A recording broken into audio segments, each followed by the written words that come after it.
Shukuru kukutana kumpata tena Daktari Othman Mohamed kutoka hospitali ya AA Rahma kule Unguja, Zanzibar. Kidogo atuambie kwa ufupi kuhusu ugonjwa wa mapafu unaofahamika kama pneumonia. Karibu sana daktari, kuhusu ugonjwa huu pneumonia upo vipi? Manake umeelezwa huu ndio ugonjwa ambao pia ulikuwa ukimsumbua papa. Kwa haraka au kiufupi, mfumo wa upumuaji tunaweza kuugawa sehemu mbili. Sehemu ya juu na sehemu ya chini, au upper respiratory tract and lower respiratory tract. Kwa pneumonia au homa ya mapafu ni mchanganyiko wa homa nyingi zinazoathiri sehemu ya chini ya mfumo huu wa upumuaji. Na pneumonia ni neno mjumuiko au ni collective terms ambayo ndani yake imejumuisha aina nyingi za maambukizi kwenye mfumo huu wa upumuaji. Pneumonia au homa ya mapafu inaweza kusababishwa na bakteria, inaweza kusababishwa na virusi, inaweza kusababishwa na fungus, inaweza kusababishwa na minyoo, inaweza kusababishwa na kemikali, inaweza kusababishwa na vumbi. Kwa kuna vitu vingi ambavyo vinaweza vikasababisha homa hizi za pneumonia. Hata mlipuko huu wa maradhi ya corona ni aina moja ya homa za mapafu au ni aina moja ya pneumonia. Dalili za pneumonia, dalili kubwa ni kukohoa, kupata tabu ya kupumua, homa, kuhema haraka au pumzi kwa ndogo. Lakini pia pneumonia inaweza kuja na dalili za nje ya mfumo wa pumuaji au tunaita extrapulmonary manifestations. Na hizi zinaweza kuwa kama kichwa, inaweza kuwa kuchoka, kupata rash kama mabakabaka kwenye ngozi. Mtu anaweza kupata kuharisha, anaweza kupata kuumwa na tumbo, kuvimba miguu, kuvimba uso. Hizi pia ni dalili za pneumonia, lakini zipo nje ya mfumo ule wa upumuaji. Lakini dalili kubwa kabisa kwenye mfumo wa upumuaji ni kukohoa, tabu ya kupumua, kuhema mara kwa mara pamoja na homa. Na hizi ndio dalili kubwa kabisa. Asante sana daktari kwa maelezo hayo. Sasa kwa hiyo umetaja baadhi ya dalili hapo. Kwa hiyo mtu akiziona tu dalili hizo manake tayari ana pneumonia. Mgonjwa anapofika hospitali, kitu cha kwanza kwa daktari ni kuweza kuthibitisha kama kweli mgonjwa ana pneumonia au hana pneumonia. Sio kila kikohozi na tabu ya kupumua ni pneumonia. Sio kila mgonjwa mwenye homa na kukohoa ni kwamba ana pneumonia. Kwa mgonjwa pale anapohisi ana dalili hizi, anapofika hospitali, njia ya kwanza ni kuthibitisha kama kweli mgonjwa wetu ana pneumonia. Na njia hii ni rahisi tu, wala haihitaji aina yoyote ya kipimo. Kwa kutumia tu kifaa chako hiki cha kusikilizia stethoscope, maana daktari anaweza kuthibitisha na kujua kama mgonjwa anayo pneumonia au hana.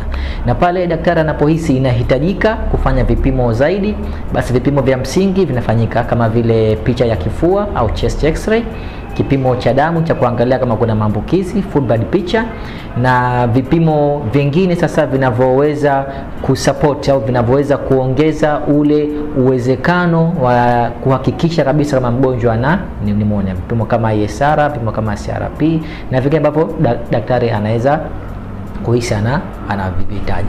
Lakini diagnosis au uchunguzi unaweza kufanyika bila kufanya kipimo cha aina yoyote. Na hii ni muhimu kuigusia kwa sababu kwenye jamii imezoeleka kwamba unapokuja hospitali unapohisi una pneumonia ni lazima ufanyiwe picha ya kifua au vipimo vingine. Shukrani sana daktari kwa kutuelezea dalili hizo na namna ambavyo ni muhimu kwenda kuthibitisha kwa daktari. Labda kwa kumaliza daktari, ni kitu gani muhimu tunapaswa kukifahamu kuhusu ugonjwa huu? Muhimu sana kwenye kesi hii ya pneumonia kwa upande wa mgonjwa anapofika hospitali sasa ni kuweza kujua pneumonia hii imesababishwa na nini. Pneumonia hii ni ya bakteria, pneumonia hii ni ya virus, pneumonia hii ni ya fungus, pneumonia ni ya minyoo au ni ya kitu gani. Na matibabu yatategemea sasa na kile kilichosababisha. Kama ni bakteria, kwa ziko dawa kwa ajili ya kutibu pneumonia ya bakteria. Kama ni fungus, kama ni virus, hivyo hivyo. Lakini pia upo uwezekano wa mgonjwa ikawa ana pneumonia na asipatiwe dawa zaidi ya zile tu za kikohozi au dawa tu za kushusha homa. Kwa sio kila pneumonia itahitaji antibiotic, itahitaji dawa kali, ceftriaxone, amoxicillin, azithromycin. Hapana. Aina nyingine za pneumonia zinaweza tu kuhitaji tu dawa ya kushusha tu homa na dawa tu ya kukohoa, kwa kutegemea vile daktari atakavyoona. Kitu kingine muhimu kufahamu kwenye pneumonia ni kwamba kuna pneumonia zinazopatikana kwenye jamii, tunaita community acquired pneumonia. Kuna pneumonia zinazopatikana hospitali, tunaita nosocomial pneumonia au hospital acquired pneumonia. Lakini pia ziko aina za pneumonia zinazoweza kuambukizwa kutoka kwa wanyama kuja kwa binadamu, tunaita kama zoonotic pneumonias. Kwa sio pneumonia zote zitakuwa ni barafu, baridi, feni kama inavyoaminika kwenye jamii. Mtu anaweza kupata pneumonia kwa kuambukizwa na mtu mwingine, anaweza kupata pneumonia kwa kuambukizwa na wanyama au na wadudu wengine, anaweza kupata pneumonia kwa kuwa alikuwa hospitali na kule hospitali, kwa sababu mazingira ya hospitali ya bakteria na madawa akaambukizwa pneumonia. Lakini pia ziko pneumonia zinazokuja kwa sababu mtu ana hali fulani. Kwa mfano wagonjwa wenye kisukari, wagonjwa wenye pressure, wagonjwa wenye ukimwi, wagonjwa wenye saratani, hawa mfumo wao wa kinga unakuwa uko chini. Watoto wenye utapiamlo, kina mama wajawazito, kwa kinga yao kwa sababu iko chini, inakuwa kwao ni rahisi kupata maambukizi, na wanaweza kupata maambukizi ya pneumonia ambayo mtu wa kawaida hawezi kuyapata. Ushauri wetu kwa jamii ni kwamba tu wanapohisi dalili zile za kukohoa, homa, tabu ya kupumua, wasikimbilie tu kwenye kununua dawa na kutibu pneumonia nyumbani.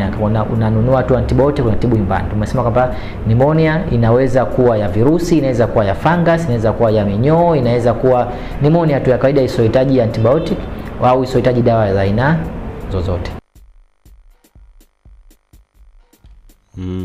Asante sana Dokta amemaliza vizuri hapo kwamba usikimbilie tu kununua dawa ukahisi kwamba